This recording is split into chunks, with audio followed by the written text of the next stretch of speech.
Buenos días, queridos hermanos, Dios me lo bendiga a todos. Quería compartir con ustedes una enseñanza bíblica acerca del combate espiritual. Lo vamos a dividir en algunas sesiones porque es un tema que abarca bastante. Entonces quiero comenzar esta catequesis, podríamos decir, con el pasaje de Efesios capítulo 6, el versículo 10 en adelante, que habla sobre el combate espiritual. Y voy a leer algunos versículos para que nos metamos en este ámbito de que nos está hablando este pasaje bíblico que vamos a leer a continuación. Dice: por lo tanto, fortalezcanse en el Señor con la fuerza de su poder, revístanse con la armadura de Dios para que puedan resistir las insidias del demonio, porque nuestra lucha no es contra la carne y la sangre, sino contra los principados y las potestades, contra los soberanos de este mundo de tinieblas, contra los espíritus del mal que habitan en el espacio. Entonces, aquí este pasaje de Efesios capítulo 6, versículo 10 en adelante, nos está hablando sobre que nuestro combate no es contra la carne y contra la sangre, no es contra enemigos carnales, sino que dice que es contra los soberanos y las potestades, contra los principados de este mundo de tinieblas. Por lo tanto, nuestra lucha es una lucha espiritual, ¿no? Casi todas las cosas que a nosotros nos pasan son cosas espirituales, que también tienen su origen en causa segunda, que son las humanas. Pero todo en el trasfondo es una lucha espiritual lo que nosotros tenemos. Entonces, el primer elemento que quería que analicemos de este combate espiritual es el pecado y la gracia, ¿no? El enemigo nos puede dañar a nosotros de muchas maneras, pero la manera más común que él tiene, la más peligrosa, es llevarnos a nosotros a la desobediencia con Dios, el apartarnos de Dios, el apartarnos de su gracia santificante. Y por eso, queridos hermanos, esta charla quiero hablar sobre el pecado y la gracia, porque son dos cosas que no se pueden separar. Y lo primero que todo, quería decirles que nosotros, con el bautismo, cuando somos bautizados, recibimos la gracia de Dios, ¿no? Recibimos la gracia santificante. Y por eso es importante bautizar a los niños, cuanto antes mejor, porque están recibiendo la vida de Dios en su alma. Y entonces, la gracia de Dios es la participación de la vida de Dios en nuestra alma. Y eso se manifiesta, aunque nosotros no queramos, la vida de la gracia se manifiesta en nuestra manera de hablar, en nuestra manera de comportarnos. La vida de la gracia es como una luz espiritual, ¿no? La vida de la gracia es como una luz espiritual que brilla, ¿no? que brilla en este mundo espiritual. Y una persona, por ejemplo, que está más cerca de Dios, que alimenta la vida de la gracia a través de la oración, a través de obras de misericordia, esa vida de la gracia se manifiesta y es una luz que ilumina. Es una luz que ilumina y lleva a las personas hacia Dios. Se cuenta, por ejemplo, de San Francisco de Sales, que era un santo tremendo y que era tal su compostura, su modestia, que irradiaba la vida de Dios externamente, podríamos decir, y llamaba poderosamente la atención de las personas que lo observaban a él, las personas que vivían en su entorno. Cuando lo veían, su modestia, su manera de comportarse, todos sus modales, llevaba a las personas hacia Dios. Y un obispo, se cuenta, ¿no? En la historia se cuenta, un obispo en una ocasión hizo algo que no debería hacer, ¿no? Que había hecho un huequito en la habitación donde él estaba para ver cómo él se comportaba cuando él estaba solo, ¿no? Cómo él, que eso uno no debe hacer porque uno no debe vigilar a los hermanos. Pero él había hecho eso y resulta interesante la enseñanza que él nos da, y era que tanto si estaba solo como cuando estaba acompañado, siempre guardaba esa modestia, ¿no? Ese recogimiento. Y entonces eso es efecto de la gracia de Dios.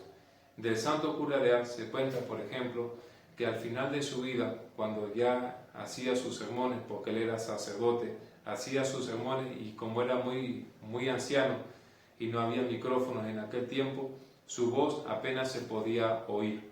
Pero era tal lo que irradiaba su persona, lo que irradiaba de la presencia de Dios, que mucha gente se habían transformado simplemente viendo a aquel sacerdote hablar, pero que muchos no lo podían ni siquiera escuchar, pero los gestos que hacía, lo que él irradiaba externamente, llevaba a las personas hacia Dios. Entonces, la vida de la gracia es la participación de la vida de Dios en tu alma. Y la vida de la gracia puede crecer, puede desarrollarse, igualito que una semilla puede crecer y se desarrolla. Cuando tú la siembras, produce la raíz, el tallo, las hojas, el fruto, ¿no? De igual manera, la vida de la gracia va creciendo en nosotros. ¿Cómo crece la vida de la gracia? La vida de la gracia crece por medio de la oración, ¿no? Del diálogo con Dios, el hablar con Dios, con la comunicación con Él. Pedirle a Dios que nos llene del Espíritu Santo, que nos llene de su presencia, pedir continuamente su auxilio, su protección, etc. ¿no? La vida de la gracia crece por medio de la oración y crece también la vida de la gracia por medio de las buenas obras, las obras de misericordia, ¿no? Las obras de la misericordia. Entonces, las obras de la misericordia. Fijémonos que la vida de la gracia es la participación de la vida de Dios en nuestra alma. Y cuando nosotros rompemos ese vínculo, ¿no? Cuando nosotros rompemos ese vínculo de la gracia de Dios por medio del pecado, ¿no? Entonces nuestra alma queda negra, queda manchada. Y por lo tanto tenemos que custodiar enormemente este gran tesoro que Dios nos ha regalado a través del bautizo, ¿no? A través del bautismo, la vida de la gracia.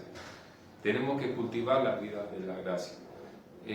San Pablo dice en una de sus cartas que llevamos este tesoro en vasijas de barro.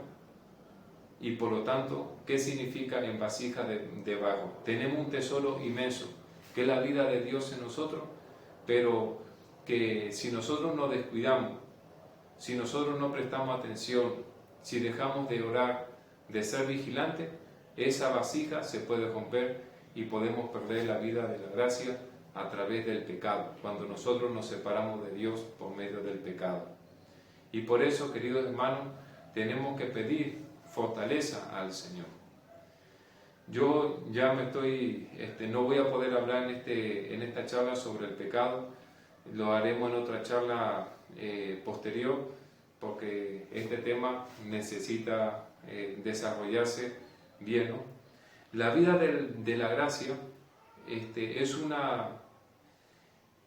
como es la participación de la vida de Dios en nosotros, y en Dios está la plenitud de la felicidad, la plenitud de la vida se halla en Dios.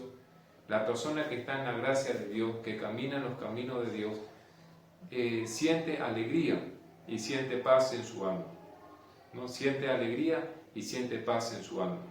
Le voy a contar una anécdota que le sucedió a Santo Domingo Sabio.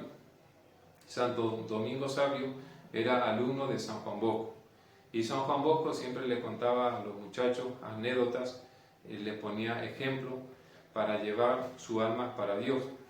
Y una vez San Juan Bosco estaba viendo cómo los alumnos jugaban y se divertían, ¿no? Corrían y estaba muy contento.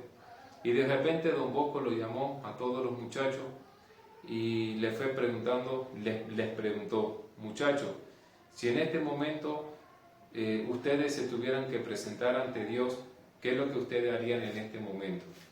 Y entonces los muchachos empezaron a decir: yo iría rápidamente a confesarme, iría rápidamente a pedirle perdón a Dios, iría a reconciliarme con mi madre, etc. Muchos decían cosas por el estilo parecidas, ¿no?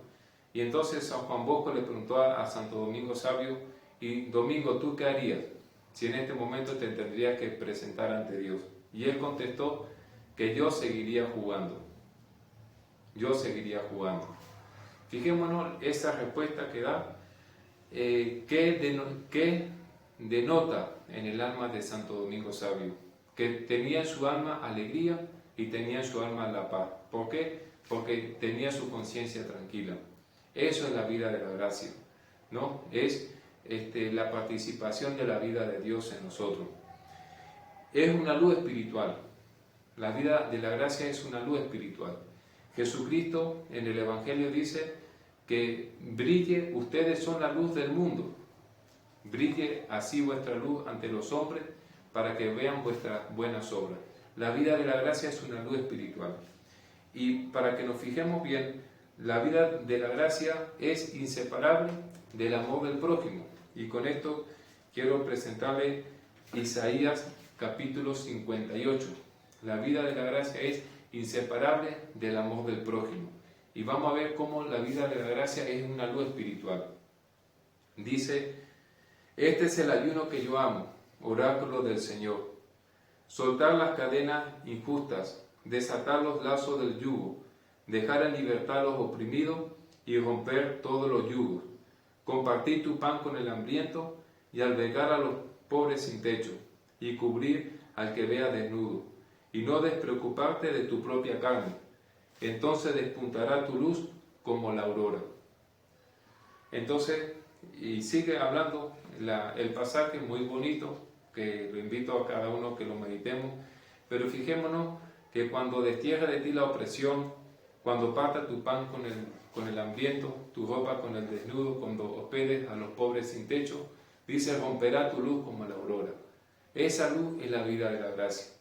Yo quiero invitarte, hermano, para que luchemos por conseguir la vida de la gracia. Oremos y pídele a Dios que te ayude y te dé fortaleza para vivir en esta vida de Dios, que es lo más bonito que uno puede realizar en este mundo. Que Dios te bendiga en el nombre del Padre, del Hijo y del Espíritu Santo. Amén.